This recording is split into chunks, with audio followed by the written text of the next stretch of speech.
Okay, so today I'm going to be doing Spanish rice. Now I've got about 9 cups of water approximately. Also put some diced onion in there that I had that I wanted to use up. Sometimes I'll put onion powder.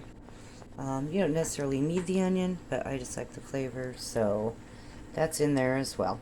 In here, I'm going to use a whole bag of rice. So you want to have it pretty close to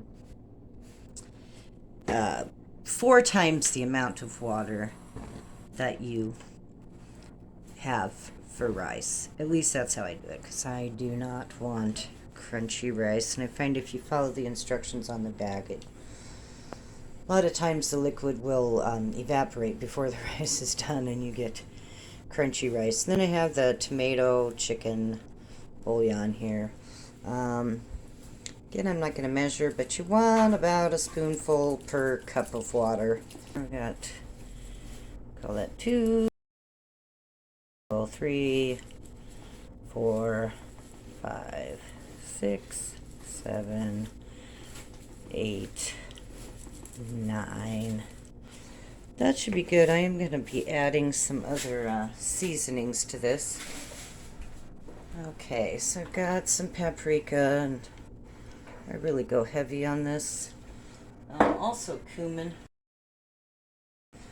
I like to use a lot of cumin in my Spanish rice and also in my chili, and it just really makes that flavor pop. So I'm going to put a bunch in here because you really kind of want it to be orange when it comes out.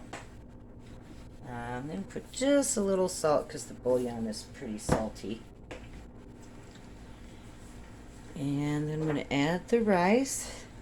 Okay, so I'm adding the 2.5 cups of rice.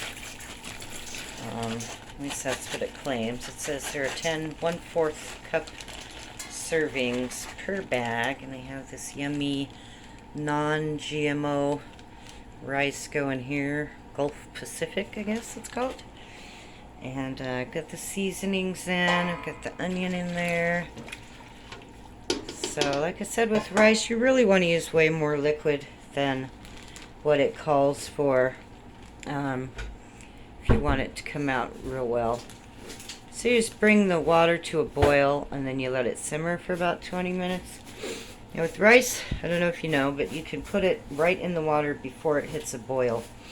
With pasta, you've got to wait for it to boil before you add the pasta. But with the rice, you can put it in there cold.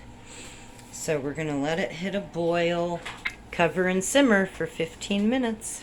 So the rice is ready. You can see I do use a lot more liquid than the recipe calls for.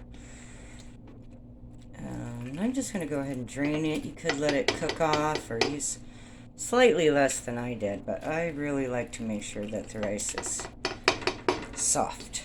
So, okay, so there's the drained rice. Now you can see it's still retained its, well, it's kind of steaming up in front of the camera, but it's still orange. And then what I'm going to do is I'm going to turn this into a casserole so that it kind of hits all the food groups. So I have shredded up chicken.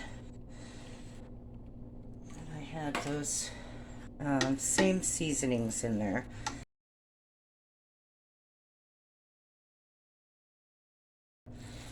So I'm going to stir that in there. In addition to the chicken and onions, I usually add diced tomatoes, and oftentimes I'll include corn as well. Just out of both of those at the moment. But there you have it, Spanish rice casserole, and dinner's done. Thanks for watching. Bye.